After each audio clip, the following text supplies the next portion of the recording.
اور زخمی حالت میں تیرے لیے مشکل ہوگا مجھے چھوڑنا. ایک دفعہ سوچ لے, اگر کسی سے بات کرنی ہے تو کر لے. تو آدھے گھنٹے بعد واپس آیا, اس نے کہا جی عمران بھائی ٹھیک ہے, آپ داڑھی ہم نہیں کاٹ رہے آپ کی, لیکن آپ کو ایک ہماری طرف سے ریکویسٹ ہے کہ آپ یہ شلوار قمیض پہن لیں. اس نے مجھے ایک شلوار قمیض دکھائی. تیری زبان خراب کر دیں گے تو پھر تو بول نہیں سکے گا.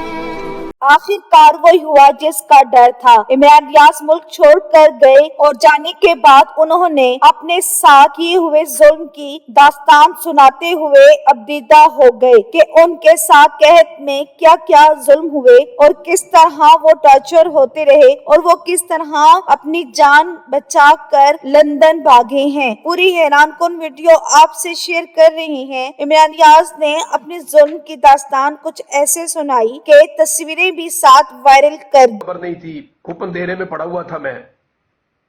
تو ان 5 مہینوں میں کئی دفعہ میرے دماغ میں آتا تھا یار دفعہ کرو, میں کیا لڑائی لڑ رہا ہوں. میرے گھر والوں کو یہی نہیں پتا کہ میں زندہ ہوں یا مر گیا ہوں, کیونکہ مجھے انہوں نے یہ کہا تھا کہ تیری تو بھائی تیرا نماز جنازہ ہو گیا باہر, ٹینشن دینے کے لیے. تو میں نے سوچا میرے ماں باپ میرے بچے سارے اس بات کی سزا کاٹ رہے ہیں, پتہ نہیں پاکستان میں کیا ہو رہا ہے. اور مجھے انہوں نے کہا تھا کہ باہر ہم نے مارشل لا لگا دیا ہے, اس ملک پہ ہمارا کنٹرول مکمل ہو گیا ہے. بیچ میں ایک ٹائم یہ بھی آیا تھا. تو دیکھیں نا, جب آپ ایک قید کاٹ رہے ہیں جس کا مقصد کوئی نہیں ہے, باہر مارشاء اللہ لگ چکا ہے, تھار آتا تھا نا, جب کبھی بھی میں ٹوٹ جاتا تھا یہ میرے پاس پہنچتے تھے, میرا رب مجھے پھر کھڑا کر دیتا تھا. یعنی میں 5 دن یہ سوچتا رہا کہ یار اب جب یہ آئیں گے نا تو میں انہیں کہوں گا بنوا لو جو بنوانا ہے. اور 6ٹھے دن جس دن انہوں نے آنا تھا نا, اسی دن میرے اللہ تعالیٰ نے مجھے کھڑا کر دیا اور میں نے کہا جی میں نے جھوٹی گواہی نہیں دینی. اب ہو سکتا ہے وہ پچھلے 5 دنوں میں یہ آتے تو میں دے دیتا جھوٹی گواہی, یا ہو سکتا ہے اس دن بھی اگر یہ آتے تو میرا رب مجھے کھڑا کر دیتا. تو یہ یاد رکھیے گا کہ وہ آپ صلی اللہ علیہ وآلہ وسلم کے پیچھے اونٹ پہ سوار تھے. تو آپ نے انہیں کہا لڑکے میری بات سنو غور سے, اور آپ صلی اللہ علیہ وآلہ وسلم نے فرمایا کہ ساری دنیا چاہ کر بھی تیرا نقصان کرنا چاہے نا تو وہ نہیں کر سکتی اگر تیرا رب نہ چاہے, اور ساری دنیا چاہ کر بھی تیرا فائدہ کرنا چاہے نا تو نہیں کر سکتی اگر تیرا سیال کوٹ میں. اچھا اس نے نا وہاں پہ, میں نام نہیں لے رہا بی بی اس کا, لیکن اس کی سارے مجھے ہر بندے کا پتا ہے, مجھے ایک بندے کا پتا ہے.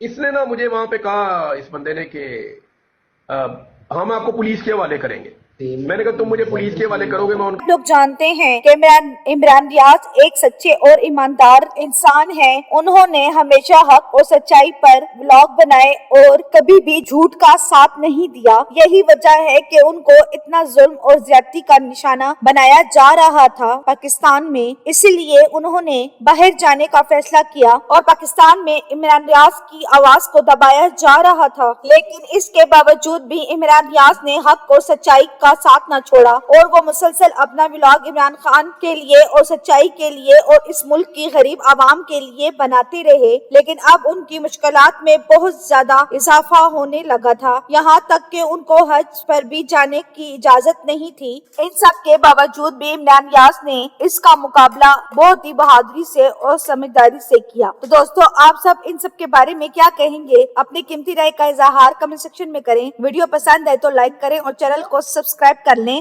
تاکہ اس طرح کی نئی لیٹسٹ اپڈیٹ آپ کو بآسانی آ سکے. Thanks for watching. پھر ملتے ہیں نئی اپڈیٹ کے ساتھ.